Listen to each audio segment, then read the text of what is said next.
Wonderful. Well, the title of our webinar today is When Legacy Meets Innovation. So we've partnered with Compose Labs, which I am a part of, and Longer Consulting, LCI, to put on a talk where LCI is specializes in. I'll let Jeff introduce himself, but specializes in managing and supporting legacy applications. Compose Labs specializes in AI, and we have not only a business partnership, but a working together to solve problems with our customers to support legacy and build towards AI. So we're looking forward to exploring that together. We will go through some presentations at the beginning, and then we will have a panel discussion, and we would welcome all of your comments and participation on the second half of the call as well. So without further ado, I will introduce our panelists. So I am hosting the meeting today. Jeff Rogers, I'm the Chief Delivery Officer and Data Lead of Compose Labs. And then I will let Jeff introduce himself as well. Thank you, Jeff. And thanks to everyone for joining. I'm Jeff Stothert. I'm the VP of Technology at LCI. LCI does a number of things, and we have a legacy support group. That's a big part of our company, and I'm in charge of that. Awesome. And Eric Carr. Yep, Eric, president of Compose Labs, as well as responsible for our our AI practice, and looking forward to chatting about legacy systems plus AI. All right, phenomenal. Thank you. And to kick things off, we're going to do a poll. So you will get a pop-up on your screen asking you what percentage of your critical business applications run on legacy systems. And so we welcome you to click the answer and submit your vote just for fun here as we start thinking about this. And I see I can't vote, Jeff. That would skew the results. Same, yeah. Modern consultancy, but do we have legacy systems? Yeah, who doesn't, right? All right, Jeff, I will pass it over to you. Thank you all for voting. Jeff, I will pass it over to you to walk us through understanding the legacy challenge. Yeah, sure thing. Can you go to the next slide, Jeff? Yeah, I just want to give an overview of LCI real quick. So LCI has been in business for 35 years now. We have about 160 people. We have a number of divisions. We do a lot of managed service and recruitment. But like I said, our main one of our main divisions is the legacy services, and that's actually where we got our start 35 years ago, and we've been growing since then.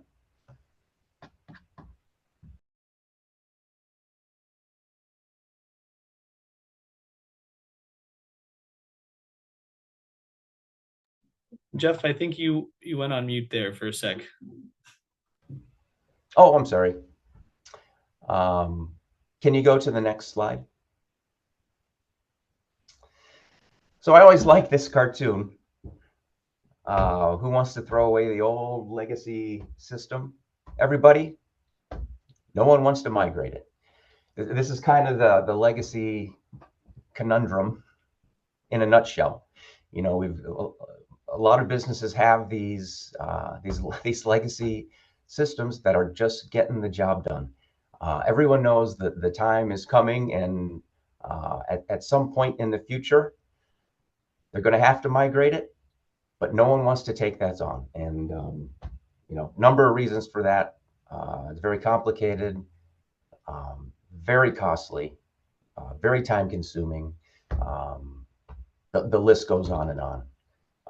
But the good thing is the there are ways to modernize this environment, and that's what we're going to be talking about. So what is a legacy environment? I've always thought of a legacy environment as mission critical apps, typically running on aging hardware, running less popular operating systems. So kind of think back the 90s, 2000s, you had a lot of shops that were buying Solaris, running on a Spark architecture, or True 64, running on DEC Alphas, HPUX, PA-RISC. All of those environments, which were really good choices at the time, real good, solid choices. They were good for the day, and as time went on, they got a little perilous, and we'll talk about that too. But recently, I'm seeing more and more companies not having the aging hardware problem, but having more of an out-of-date Windows and Linux problem. So it wasn't until maybe 5 years ago, I didn't even include Windows and Linux in a legacy definition. Now we're seeing customers saying, well, I'm virtualized, my hardware's taken care of, but I'm on Red Hat 5. Well, why are you on Red Hat 5? Well, I'm stuck on Oracle 9 or something. So we're seeing more and more Windows and Linux environments now being considered legacy, which is interesting.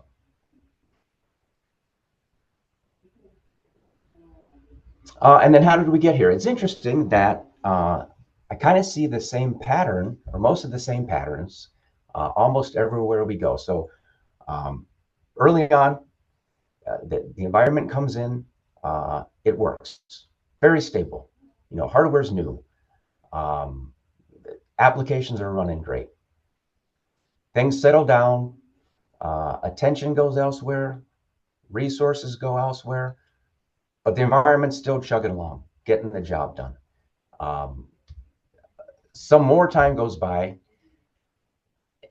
and since everyone is running lean, everyone wants to save a buck, people look at that legacy environment and say, well, maybe we don't need platinum support or the highest tier support. Maybe we can get away with something else, or maybe we don't need vendor hardware support. Maybe we can go to third party, or maybe we can do the eBay support model, which I don't recommend, but it has been done.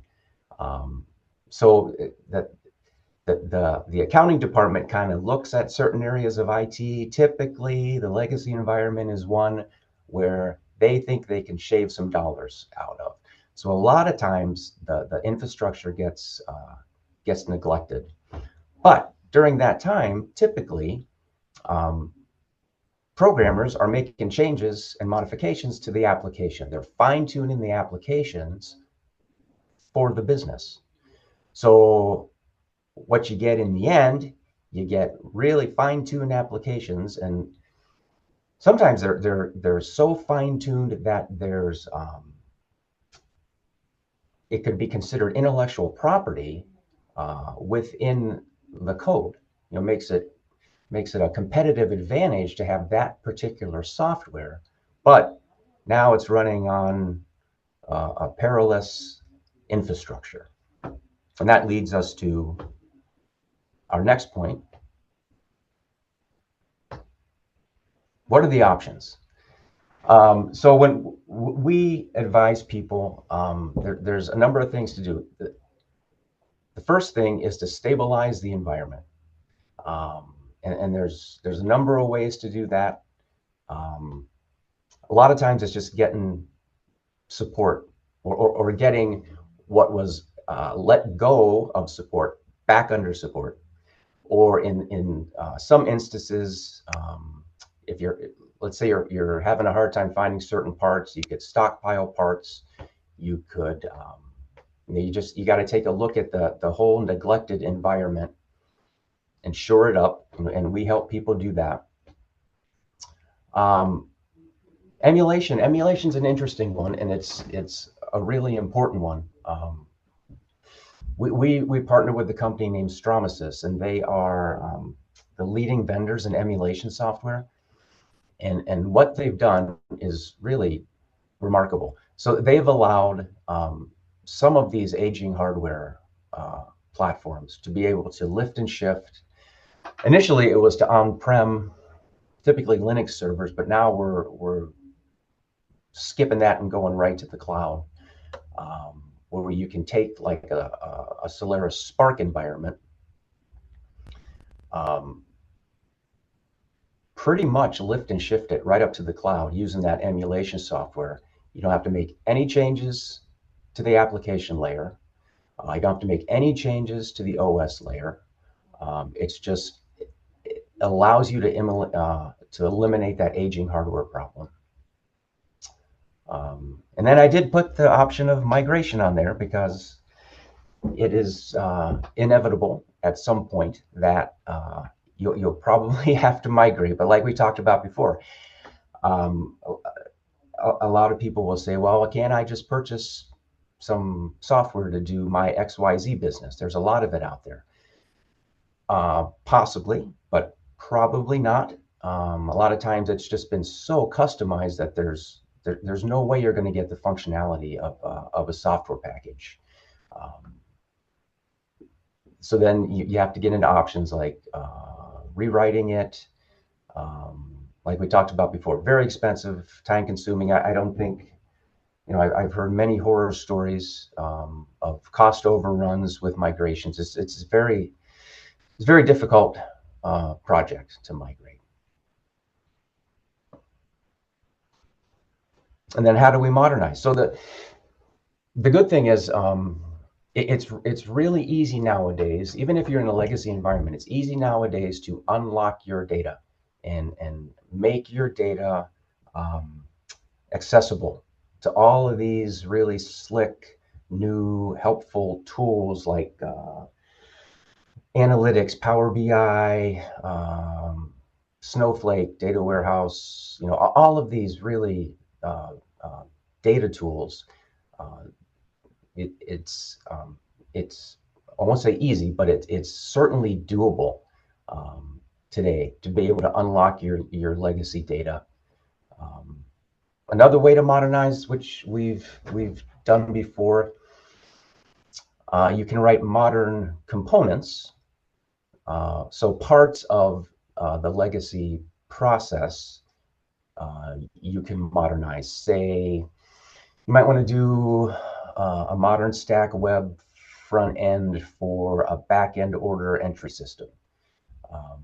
That would allow you to use the modern technology, would also allow you probably to move some of that business logic out of your core code, maybe move that into the front end, or at least move it into a more modern stack. And then how do we utilize tools like AI? So I've been doing this a long time, and I've seen a lot of trends come and go. And some were great, and a lot of them I don't think lived up to the hype. So I've kind of become not an early adopter. I don't know what the opposite of that is, but I like to see things play out and show some value before committing to them. Well, I think I'm aboard the AI train after certainly after the last 2 or 3 years. It just seems like the AI train is just it can't be stopped, and I'm seeing really good use cases. I think we all know about AI uses of chatbots and things like that, which are great, but there's so much more that AI can be used for. And that's what got me excited about working with you guys, Jeff, since that is your niche there. So yeah, so with that, be hopeful if you have a legacy environment that you can use these tools and you can specifically use AI. And Eric will talk about that more. Awesome. Thanks, Jeff. And that's actually a perfect transition, along with the next poll that we are going to provide as we transition to Eric talking about some AI options and an AI overview. So, what are your biggest concerns about implementing AI with existing systems? And you get to select numerous of these. If you select all of them, you'll be in a similar boat to a lot of our customers. Give you a couple minutes to think about it.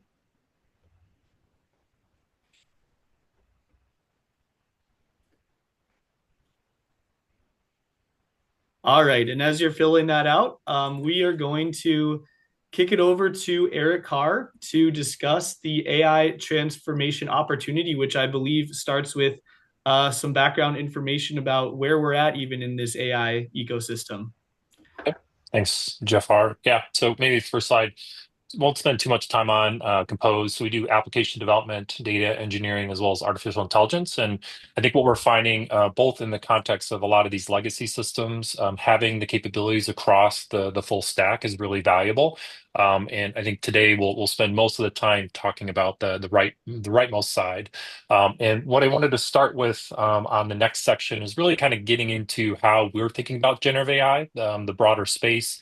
The second area, I'll kind of spend a little bit of time thinking about what are some of those integration patterns that Jeff S. has kind of somewhat hinted at, like how do you integrate AI with some of these legacy systems? And then there's kind of two plus maybe a third topic, depending on time, wanted to dig into. I think a lot of people are using AI for kind of coding, and then how can that be plugged into either a modernization effort or maintaining your existing legacy stack. I wanted to spend a little bit of time on kind of RPA and how some of that automation is happening. And then the third potential bonus topic, depending on timing, would be really talking about some of the more latest trends in terms of how you integrate together AI technologies. So but kind of really start, really like thinking about kind of some of the technology waves that many of us have kind of had careers throughout, and really kind of some of those lessons learned. A lot of these tech waves, have very, very similar patterns, and I think it's really important for us to think about, what is the evolution, how are our customers thinking about each one of these technologies, and really it is a process over time. So obviously, I think on this chart, AI is definitely kind of, I think from an adoption standpoint, been much more quick than say the internet or smartphones. But also we're still pretty early on. So there's, still a lot of opportunities for growth. I think there's still continues to be a pretty aggressive, like, progress, like speed of innovation that we need to think through.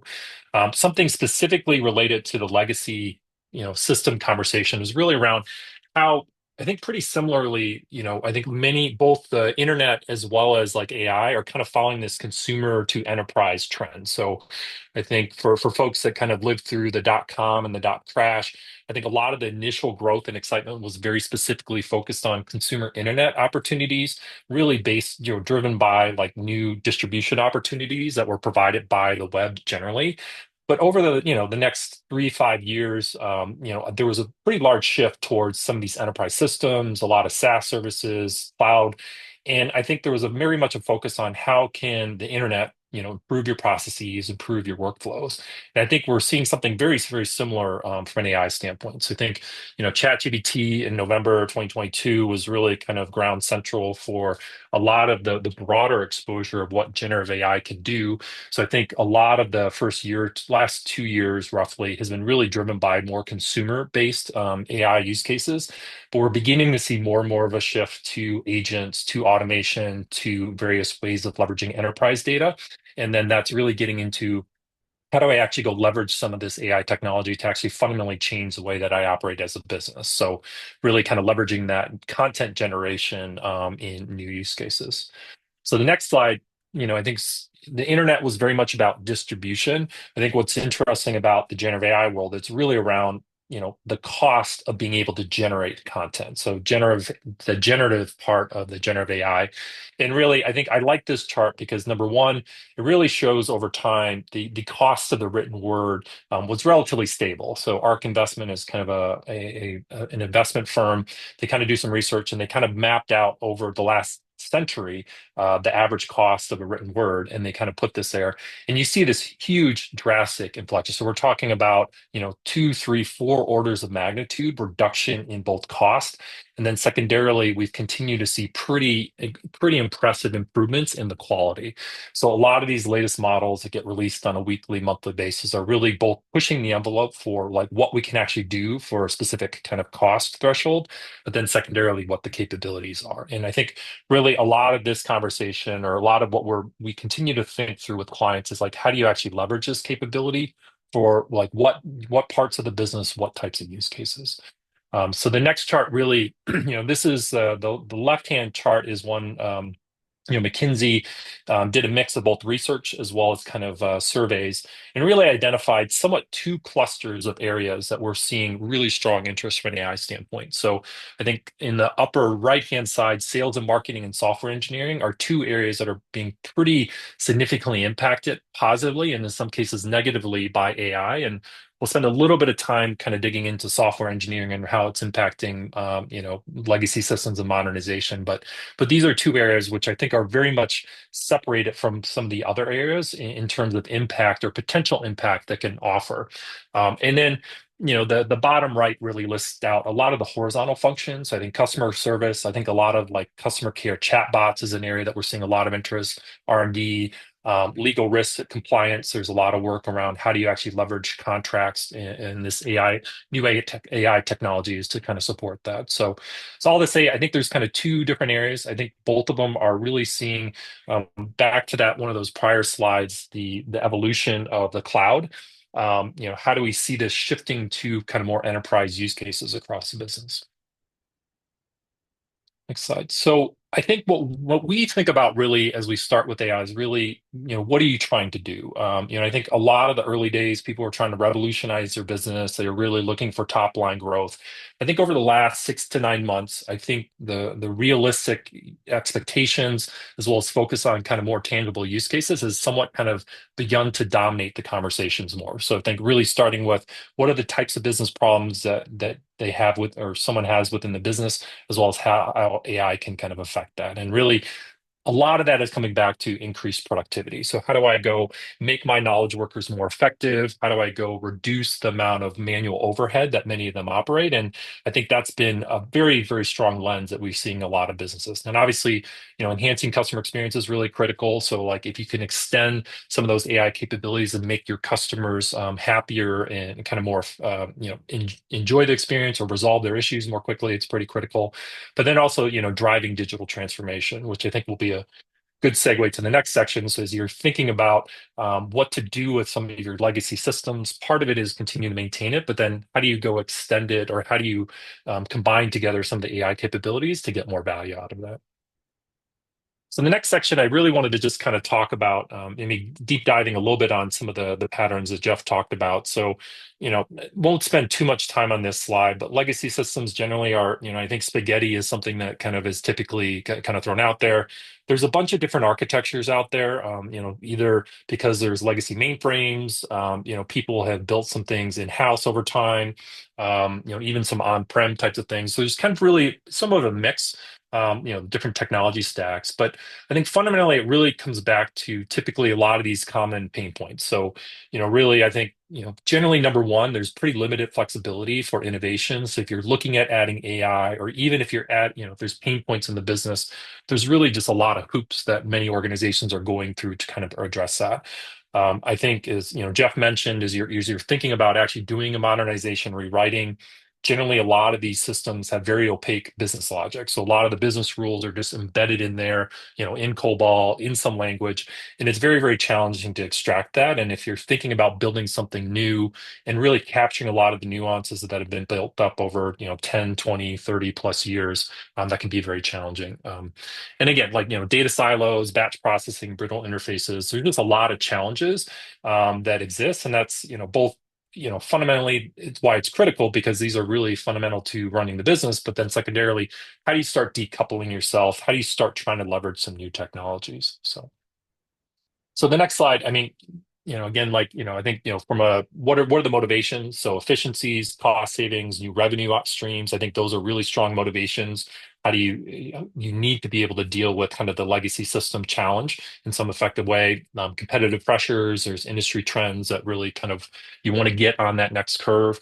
And also, obviously, like there's some risk of a rip and replace. As Jeff mentioned, a lot of these, transformational modernization programs are very challenging over budget, over time, schedule, and really people are looking for what are these incremental modernization opportunities. And what I think is good on the right-hand side is really AI is giving us a new set of capabilities. So not that some of these did not exist before, but it's giving us kind of a broader set of tools that we can use to kind of tackle that kind of legacy challenge within a lot of businesses. So the next slide kind of goes through some of the specific kind of integration patterns, and the next slide will talk a little bit through some of these. But again, this is not necessarily a complete list, but these are at least 5 specific patterns that we're seeing clients adopt as they're thinking about how do I go wrap, how do I go expose kind of more modern services to my existing legacy systems without kind of impacting, running the business on a day-to-day basis. So an API micro gateway is kind of a relatively more straightforward. How do I go basically wrap a portion or the entire kind of legacy system with some APIs, with some endpoints that I can actually go interact with, and basically trying to leverage kind of the core transactional logic that exists within the legacy system, but exposing it and giving it an API. Event streaming is another scenario where, in many cases, people are leveraging something like change data capture, where there's something, maybe some field changing in a database. How do I go trigger that from an event standpoint? And then basically, kind of you could build out a kind of an event kind of pipeline to kind of like interact in different ways with the events that are being happening within that data system. Data lake, data lakes, virtualization. There's a bunch of stuff on the data side. Sidecar AI service is another one where we're seeing a lot of interest. So how do I actually kind of create a sidecar separate from my legacy system to really kind of leverage, either containerized services or AI and really kind of extend the capabilities of the monolith. And then a last one, which we'll spend a little bit more time in a subsequent section, is really around robotic process automation, like intelligent RPA. So when there is not API access, if you're interfacing with like a blue screen or a green screen, how do you actually go build some custom AI agents to really be able to expose some capabilities of your core system and interact with it, so you can kind of drive new workflows or drive new data sources. So these are some of the patterns. The next 2 slides just, pretty quickly just kind of talk through some examples. So again, these are a little bit more general patterns, but I think hopefully it kind of can be applicable to some of your businesses. The first one is really around like, claims mainframes. A lot of stuff is still built in COBOL. This example would kind of show how you connect it with kind of a change data capture process, feed it into a Kafka queue, and then that would give you kind of that API capability. So you could actually go plug it into some AI system. And obviously it doesn't necessarily need to be AI, but at least for some of these more analytical scenarios, if you're doing kind of like, anomaly detection, if you're doing scoring, you can actually kind of identify a pattern like this. And then from there, you can basically kind of put it on an API gateway. And then this would allow the exposure of some of the specific information in a kind of more robust manner and not really necessarily impact your existing legacy system. The bottom one is a little bit of an example around how do you actually kind of mirror some of the data. So data lake houses are a way that a number of clients are looking at. How do I go mirror the data that's available within my systems? And that can really extend the analytical capabilities. So if I wanted to go do a Power BI, if I wanted to add a Databricks, if I wanted to add some more robust AI or machine learning capabilities, this is a way that I could kind of basically expose that to not necessarily impact my core ERP system, but to kind of extend it from there. And the next slide kind of has, just 2 other ones pretty quickly. In some cases, you can go directly to the system. So that top example, we've worked with clients that still have mainframes together. Many of those have been, as Jeff mentioned, been containerized. They've been virtualized. However, you still have kind of a blue screen or green screen that you're wanting to interact with. And a lot of these kind of RPA approaches can really kind of interpret those green screens, kind of actually, now that we have these really robust kind of text integration capabilities with your large language models, can kind of basically leverage that and really expose that in different ways. And then the fourth one is really specifically around, like call centers is another scenario. So many clients have kind of like homegrown, call center logic that's been built. And how do you basically integrate an AI model to really help kind of expand the capabilities of that? How do you extend it to additional tools? How do you kind of summarize the calls, while they're in progress and really kind of help improve the effectiveness of those agents in troubleshooting? So again, I think to some degree, I think a lot of these are like these are the building blocks. You have these kind of capabilities, and how do you go basically stitch those together, and kind of basically extend some legacy system, kind of define some integration path, and really kind of add additional capabilities to that. So the And next section, yeah, go ahead. Eric, this is actually a pretty good transition to Michael asked a question that we might just want to take in real time here. I'll read it to you guys. And Jeff, feel free to jump in. Michael asked the buzzword in the Beltway, which is kind of a cool sentence in and of itself, is called cloud repatriation. So pulling back some services on premise for a hybrid model. What have you seen in the industry as legacy systems get replaced? And I pause to ask it now with these kind of pictures up here. It looks like, your AS400, your call centers, some of these might be either on premise or you might be pulling back even some modern systems back onto prem. And so just wondering what you both have seen as you're replacing these systems. Are people moving them to the cloud? Are people taking a more hybrid approach to it? And then, so we'll start there, and then I have an addition to that question as well. I we've seen, as you can imagine, we've seen a rush to the cloud early on, right? And it continued for a pretty long time, and it's just, I think, in the last maybe 2 years, we're seeing some companies take a harder look at particularly the expenses of the cloud and trying to wrap their hands around all of the expenses.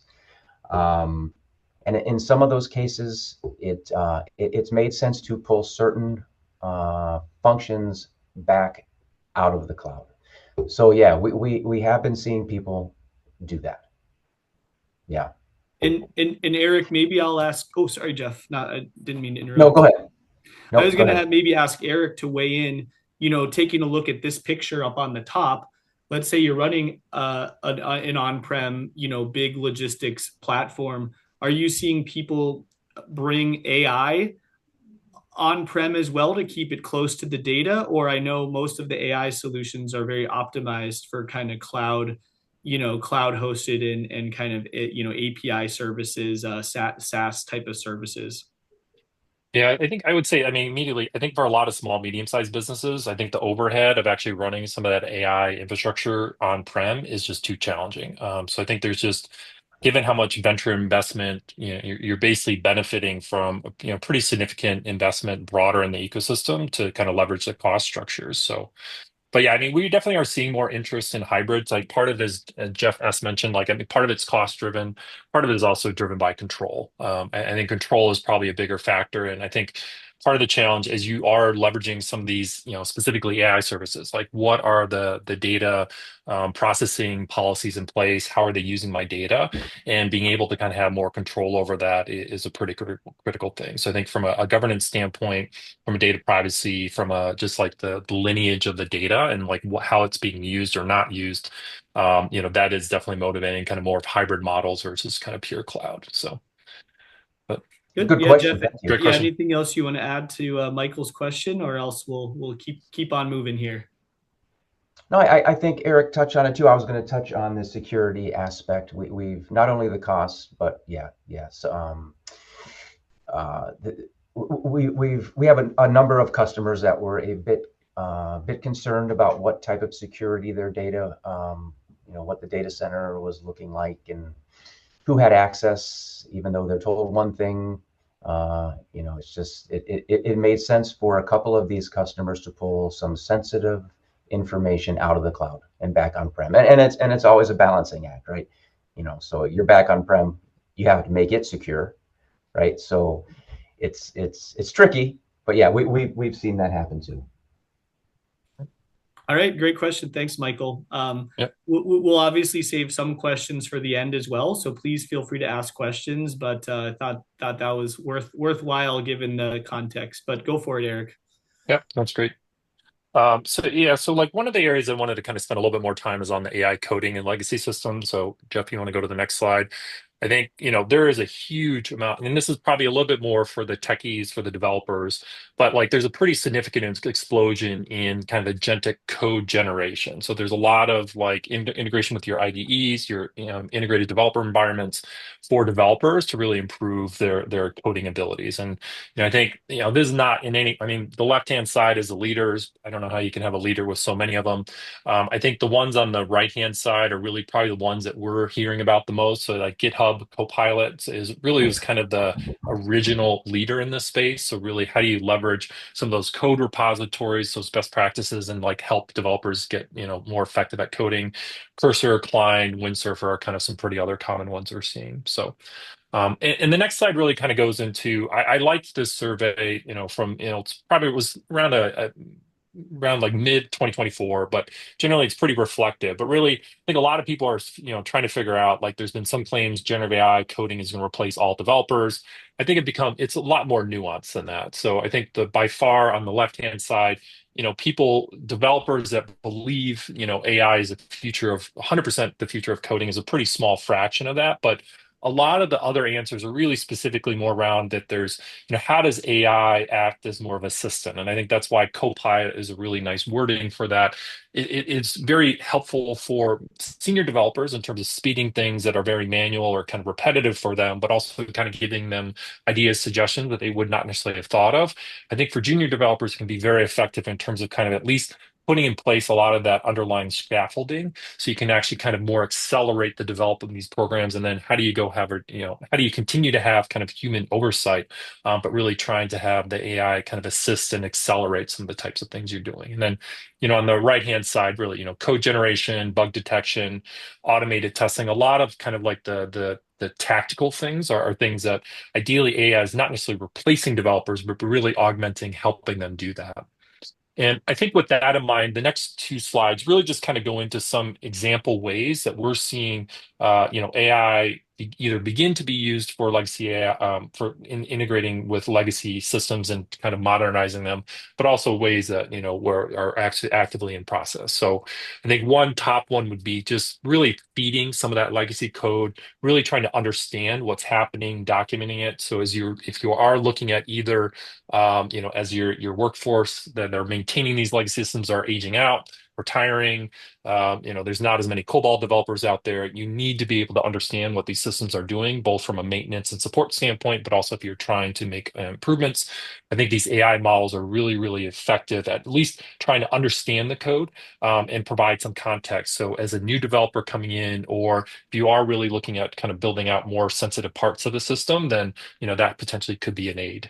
That second one is really getting a little bit more into actually leveraging your AI to understand the code. So maybe there's identifying areas that might be more effective at refactoring, generating kind of test suites. So if you are looking at kind of more of a modernization approach, how do you actually get the testing suite in place? So if you are making changes, you make sure that you're not kind of breaking what already exists, and really kind of providing modernization suggestions. So there might be certain parts of the code that would be worth kind of carving out and kind of actually implementing in some way. There has been some work, from a language framework translation, so like converting COBOL to, like, say, a more modern language. I think that it's still becoming, kind of evolving, maturing. It's obviously just given the amount of legacy code out there, given the amount of people that are willing to kind of go through and just kind of, splunk around like COBOL code. This is a very powerful thing, but, obviously I think there's some risks there. So you need to make sure that you have the right guardrails in place. And the next slide kind of talks through some other ones. So like, again, kind of talked about like API wrapper generation. So you could actually have the AI assist and basically kind of building out some of those core entry points into your legacy code. There's a lot of work on the data model extraction and feature engineering. So obviously a lot of the talk about legacy systems is on the actual business logic, but there's also typically a bunch of like proprietary older school databases or data models that you could basically leverage AI to kind of extract some of that.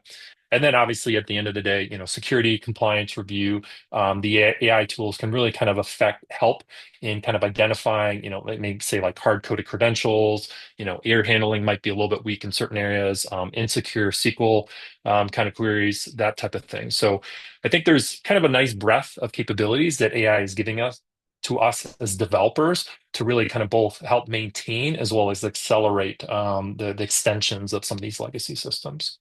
So, and then I kind of briefly wanted to kind of go into like AI agents and automation. So kind of like drilling down on one of those specific implementation patterns.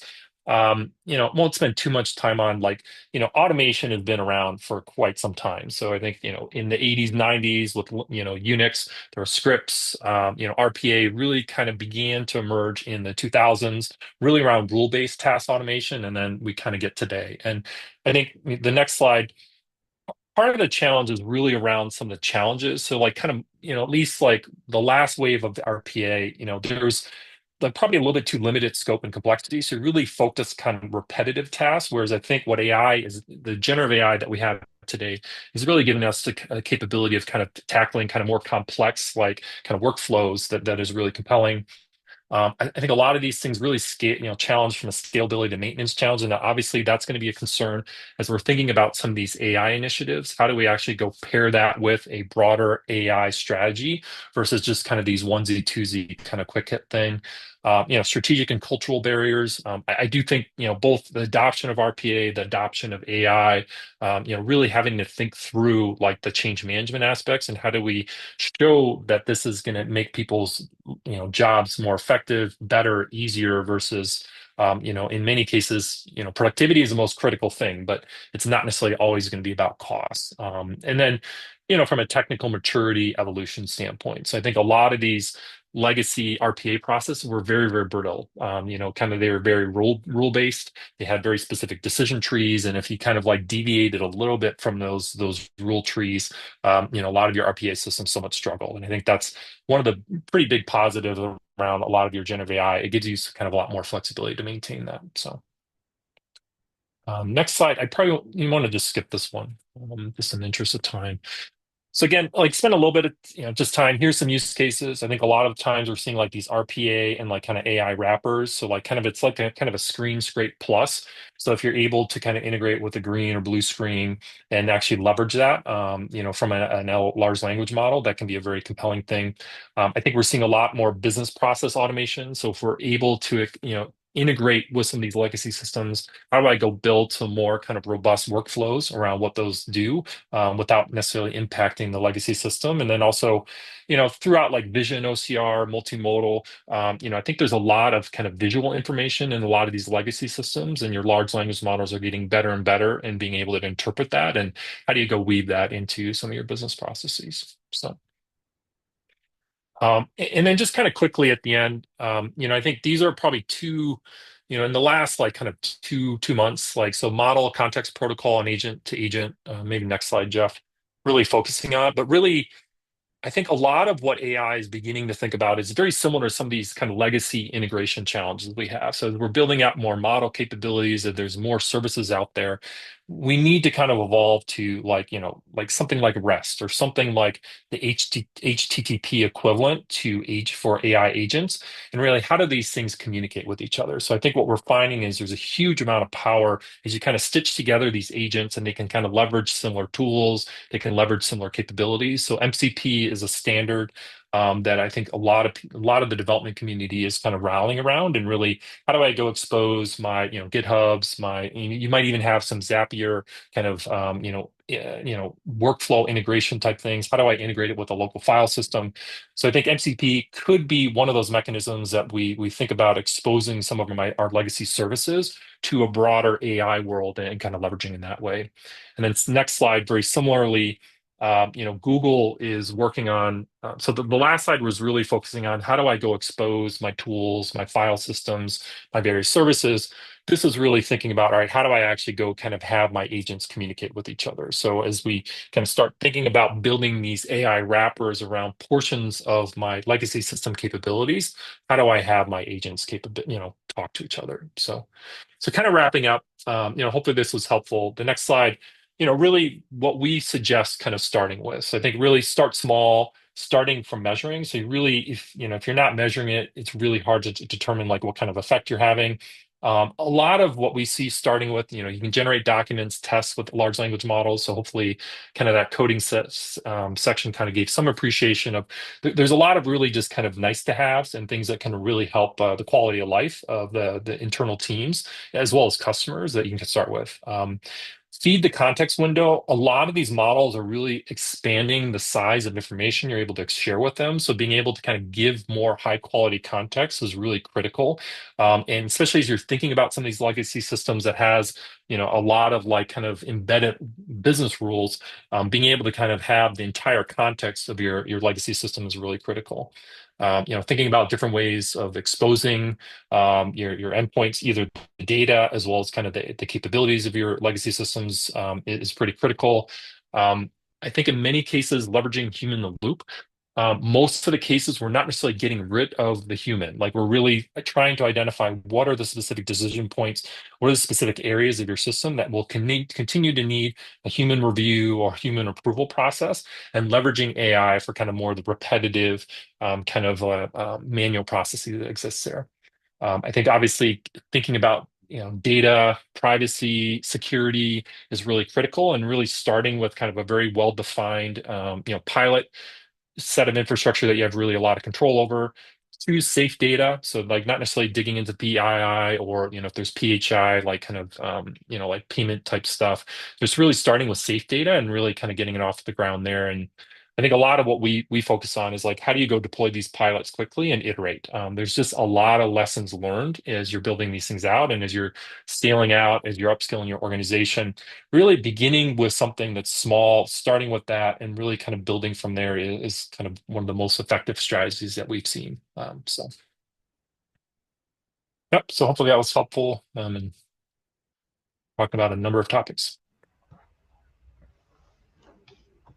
All right. Thanks, Eric and Jeff. Appreciate your overview. We have about 10 minutes for questions here.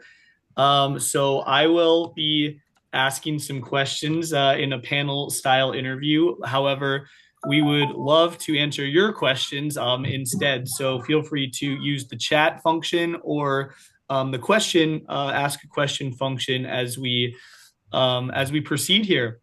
I'll start with the question that's a little off script because I was curious, Jeff, what your thoughts were when Eric was talking about robotic, like RPA, robotic process automation, and I was just thinking in general, business innovation around some of these legacy systems.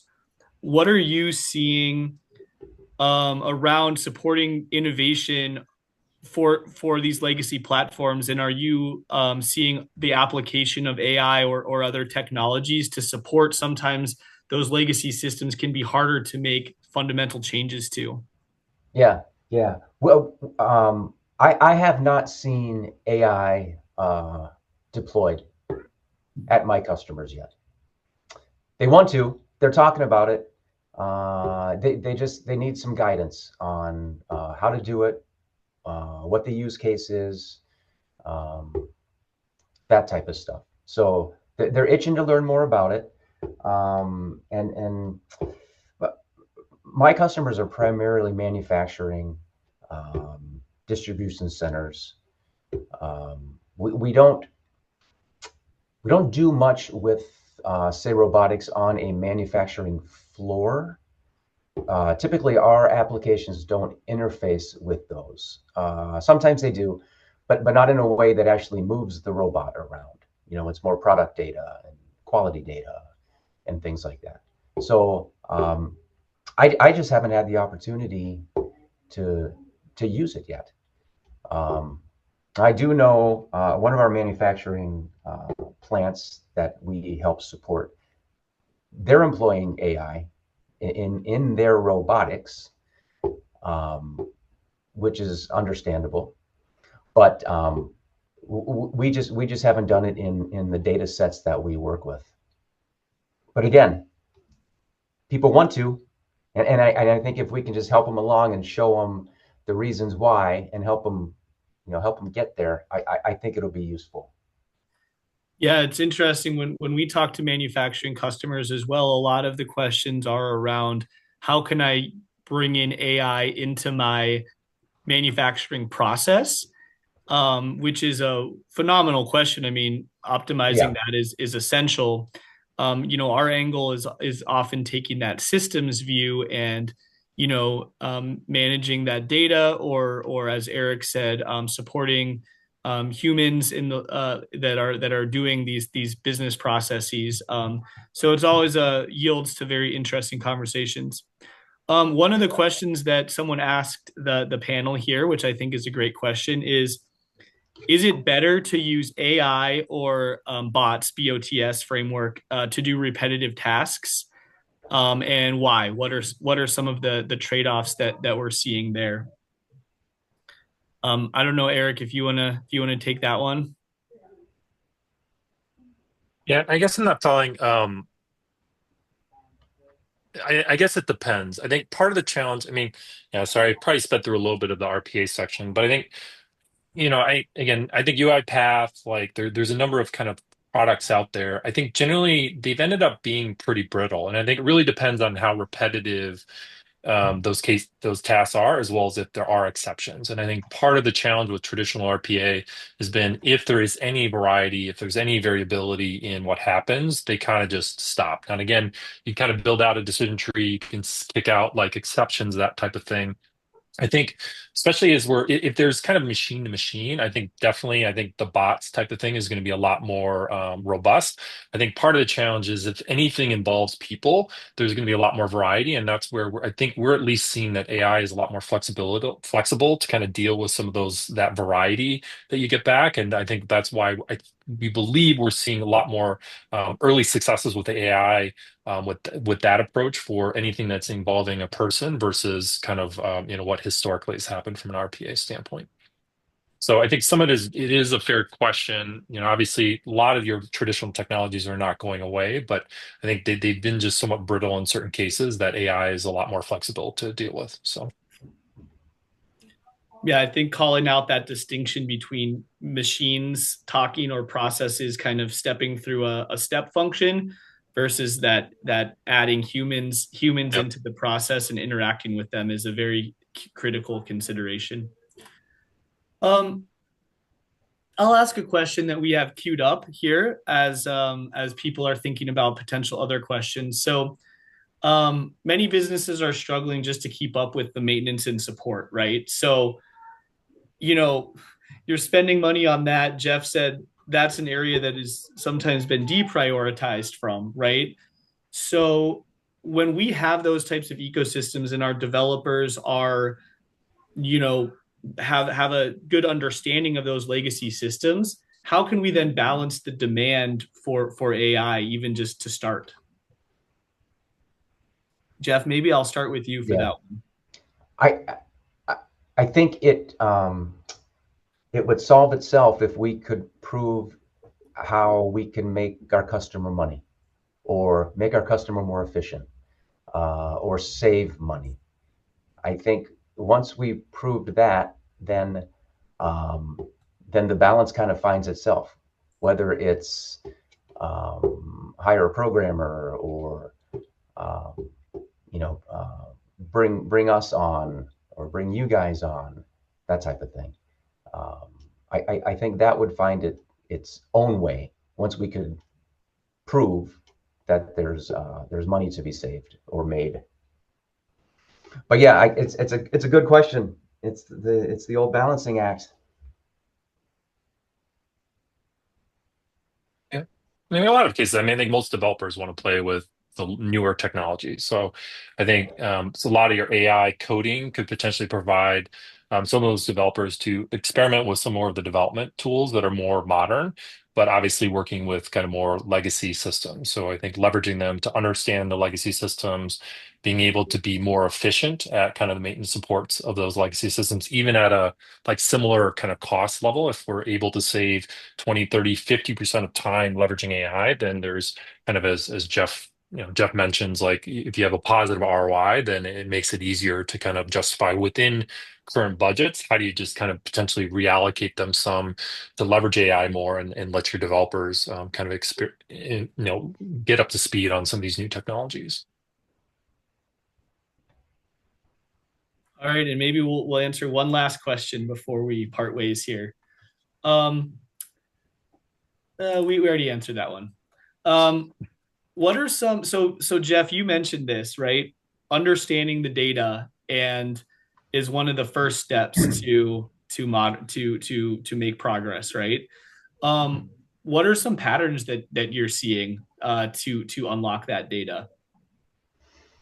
Well, like, A lot of times, let's talk about how. Yeah, sorry, go on. how? Yeah, yeah. Well, a lot of times, the people that have been working on the systems, the programmers or the system admins or and the whole group, um, in our experience, they've been there a while, which is great because they have good experience and everything. But as anyone knows, if they're in one place for a certain amount of time, you kind of get locked into certain mindsets.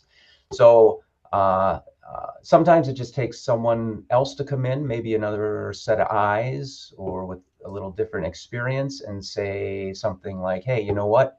Here's a third party makes this great ODBC client that happens to run on this old XYZ OS. All we have to do is hook this up, and now your data is free. And now you can basically go anywhere with it. Or you can write APIs. A lot of even the older operating systems have more modern-ish languages like Perl or Python or some even Java we see on some of these really old things. So you can utilize those and the libraries that come with those, and maybe just do calls. Maybe just do simple socket calls to a listener somewhere and just fire your data over. A lot of these older environments have tools like that, but in my experience, it's been just going in and providing some new expertise and a new set of eyes, and just so people see what's available out there. It's really pretty cool. I mean, no one should feel locked in today, even on stuff from the 90s. Yeah, and I know Eric, you walked through even some ways to have AI help us write some of those what we call wrappers or some of those that connective tissue that can help get the data out. And then once you get that data out, then there's the whole world at your fingertips to process it and understand it. Yeah, wrapper's a good term. Yeah. Well, wonderful. We are over time. Really appreciate the audience questions. Jeff, really appreciate you for walking through, and Eric, I really appreciate you for walking through. Hopefully, you in the audience found this beneficial. We want to thank you all for your time, and you know, let us know how we can continue the conversation and be in support. Sounds great. Thank you, everybody. Thanks, everyone.